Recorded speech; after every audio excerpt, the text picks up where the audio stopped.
Welcome to this explainer. It's wild how some things just never change. Today, we're diving into two ancient texts written centuries apart, and they both call out the exact same human flaw. We are literally obsessed with grand spectacles. We constantly want the universe to hand us massive, undeniable receipts, right? Whether it's in our relationships, our leadership, or our philosophies. But what actually happens when the wisdom we're searching for totally refuses to put on a fireworks show? Well, let's explore. Okay, here's the roadmap for our journey today. We're going to hit 6 stops. First, the demand for spectacle. Then, God in the courtroom.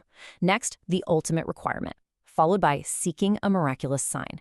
Then, something greater is here. And finally, walking with true wisdom. Let's jump right in. Section 1. The demand for spectacle. The human obsession with grand gestures. If you look across ancient texts, there is this massive, recurring theme. Humanity is constantly demanding that the divine prove itself. We want lightning bolts, We want undeniable, earth-shattering gestures. Basically, we are demanding a spectacle, which in this context is just a visually striking performance or display. In the ancient world, people demanded these grandiose events almost like a form of currency to guarantee what was true. But relying on a huge spectacle completely misses the actual point of the underlying wisdom. Moving to Section 2. God in the courtroom, a cosmic legal trial in Micah. Let's open up our first source. This is the book of Micah, specifically chapter 6. Now, the author doesn't frame this as some boring sermon. It is a highly dramatic, formal lawsuit. And I mean, what a lawsuit. Listen to the sheer cosmic scale of this courtroom. The text says, "Arise, present your plea before the mountains, and let the hills hear your voice." It doesn't just call a human jury. No, it calls the very foundations of the earth to pay attention. It sets an incredibly intimidating stage. So the court is in session, and the plaintiff speaks. But we don't get a booming, terrifying accusation. Instead, we get this. "Oh, my people, what have I done to you? Or how have I wearied you? Answer me." It's a rhetorical question, right? But it's filled with this surprising, almost heartbreaking relational pain. The divine is actually asking for an explanation, putting the burden right back on the people to justify their distance and their constant, insatiable need for more. To build the case, the text lays out cold, hard historical evidence. It maps out the track record. Step 1, brought up from the land of Egypt. Step 2, released from the place of slavery. Step 3, guided by specific leaders, Moses, Aaron, and Miriam. The argument here is totally empirical.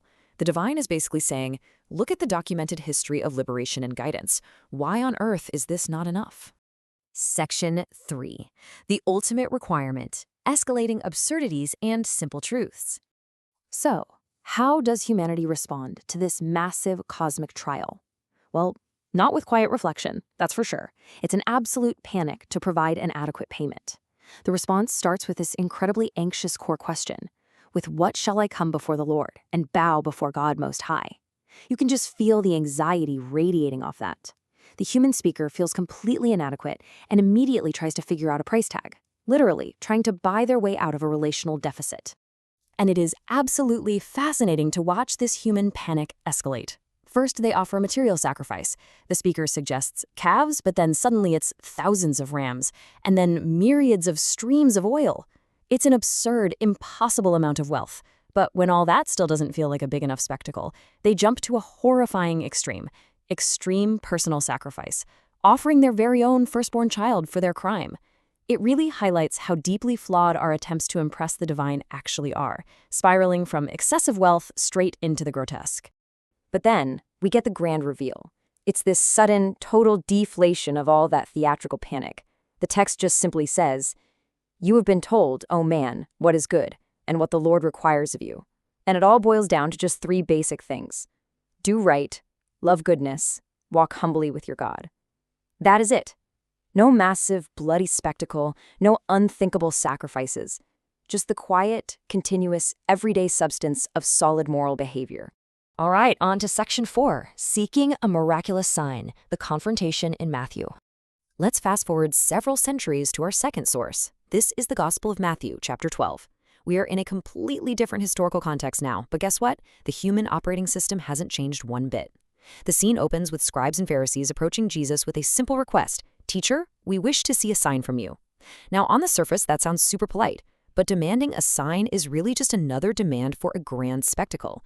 It's asking for a magic trick to prove authority entirely on their terms, instead of actually engaging with the profound teachings already right in front of them.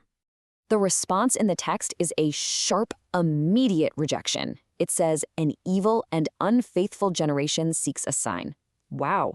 The narrative doesn't just say no, it actively condemns the very desire for physical proof. And why? Because demanding a spectacle implies a fundamental lack of trust from the get-go.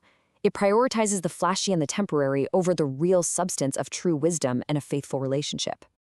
The text goes on to state that absolutely no sign will be given except the sign of Jonah the prophet.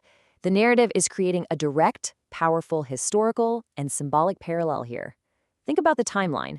Just as Jonah was hidden away in the belly of the whale for 3 days and 3 nights, so will the Son of Man be hidden in the heart of the earth for 3 days and 3 nights. It's a flat-out refusal to perform a trick on demand.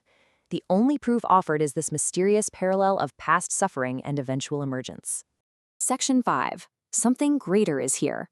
Judging this generation. The text then goes entirely on the offensive. It holds up a mirror from the past to show just how blind the present has become. Think about the men of Nineveh. They listened to Jonah, who, let's be honest, was a pretty reluctant and unimpressive messenger, and they completely changed their ways. Or consider the Queen of the South. She traveled from the literal ends of the earth just to hear the wisdom of Solomon. The argument being made here is that these historical figures responded to lesser messengers without demanding a cosmic light show. Meanwhile, the present generation is entirely missing what is standing right in front of them. It's pretty amazing how this whole thing builds to the most repeated, powerful phrase in the passage. There is something greater than Jonah here. There is something greater than Solomon here.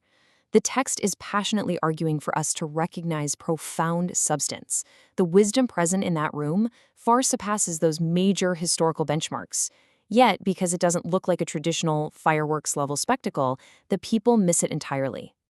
Finally, Section 6. Walking with true wisdom, substance over spectacle.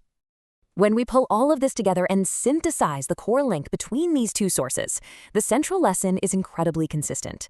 Whether we're standing in the cosmic court round of Micah or in the middle of the religious debates of Matthew.